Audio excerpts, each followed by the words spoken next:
Good evening, ladies as well as gentlemen. Papa Boris here with another Nezhmetdinov game. Here he had the white pieces against someone named P. Ermolin. There's nothing about P. Ermolin in the chessgames.com database, so it was, P. Ermolin's only game in the database is this one. So it was clearly some weak-ass player whom Nezhmetdinov trounced like a British schoolboy way back in 1946 in Kazan. Now, I don't want to go too hard on P. Ermolin. I'm sure I couldn't have fared much better against Nezhmetdinov, but this game is very instructive because it shows the importance of knowing the opening that you choose to play. We have e4, c5, and then Nezhmetdinov, being a gentleman, goes for the regular old open Sicilian with knight f3, and after d6 we have d4. An exchange follows, and after knight to f6 and knight c3, his opponent, Ermolin, goes for g6, the dragon, which is an opening that Bobby Fischer thought was broke, and that the engine doesn't really like very much either. Engines think that already here white has a moderate advantage. But anyway, maybe the most precise move here for white is to play f3. It protects the e4 pawn, stops the knight from coming to g4 to harass this bishop, developing on e3. But Nezhmetdinov, being Nezhmetdinov, played f4. Let's push those pawns all the way. Let's go up to 11 as soon as humanly possible. After bishop to g7, completing the dragon, we have e5, and then there's an exchange in the center. The engine's not a fan. The engine suggests going knight to h5, which makes sense. Keep the tension in the center unless you have a really good reason to get rid of it. Note that white can't just win the knight with g4 because black has this tactic.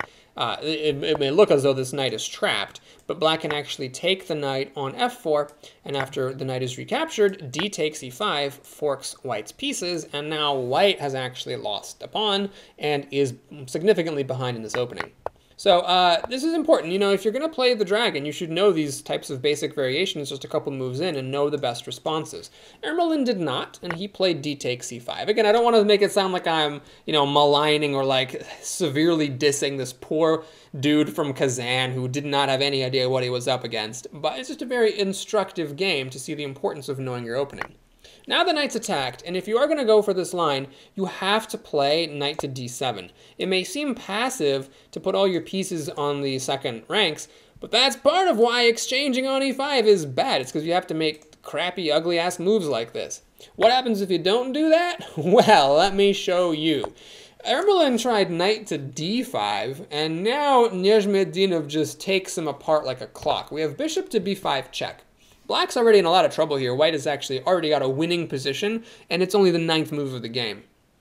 The problem with bishop to b5 for black is that the normal defense of something like bishop to d7 allows white to just take this knight on d5. When you put a piece on d7, it interrupts the black queen's protection of the knight that was very foolishly placed on d5 a moment ago.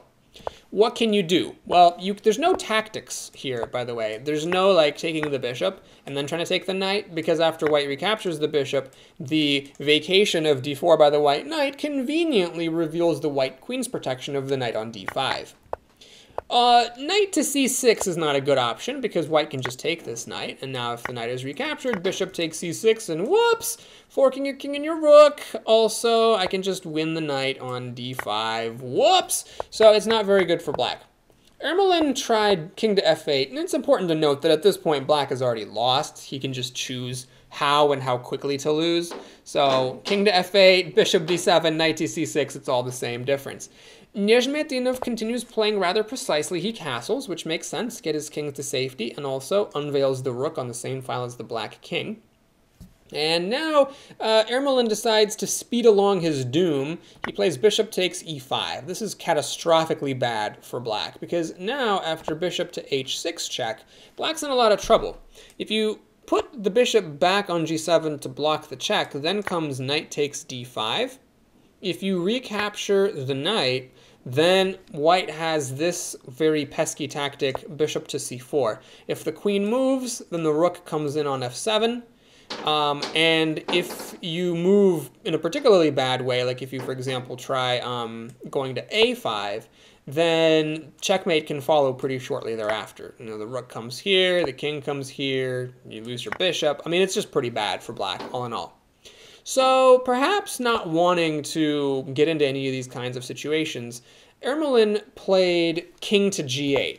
The problem with king to g8 is that now this king is a prisoner here. It's completely blocked in by white's bishop. This rook is totally blocked. It's like black is down a rook, basically. And anyway, white still plays knight takes d5. Now, after queen takes d5, black is losing really hard if white finds the right move, and Nezhmetdinov did. He's a great attacker. He finds knight to f5, hanging the knight in two different ways. But if this knight is captured, then of course the queen on d5 drops. That was the problem with taking the knight on d5 with the queen. What else can black do? Well, if the queen tries to take this bishop, then black's getting mated on e7 or on d8. It's winner's choice. And that is the crux of black's conundrum. This knight to f5 move hangs the bishop, it hangs the knight in two different ways. Heck, black can even take the queen. But the problem is that there are two mate threats that white has here. White is threatening knight to e7 mate, and if the queen moves, white's going to have queen to d8 mate. So how do you stop this? Well, you can't. You're losing the game, no matter what. But Ermolin tried queen to c5 check, getting a tempo on the white king. And after the queen is attacked on e3, he was thinking, okay, let me move the queen to c7. Now the queen is protecting e7 and d8, so both of the checkmates are covered. Of course, at this point comes the 15th move of the game, knight to h6 check, and at this point, black simply resigned. No matter where the black king moves, rook to f7 on the next move is checkmate. So we have a forced checkmate win on move 16 of the game if black does not resign here on move 15, as Mr. P. Ermolin did. Now, a lot of Nezhmetdinov's games against weaker players are not necessarily like super instructive chess, but they're like candy. You know they're bad for you, but they're just so fun to watch. And here, watching Nezhmetdinov dismantle this fool with a stunning move like knight to f5 was pretty glorious. Thank you so much for watching. I hope you enjoyed it. Please like and or subscribe, and I'll see you again soon.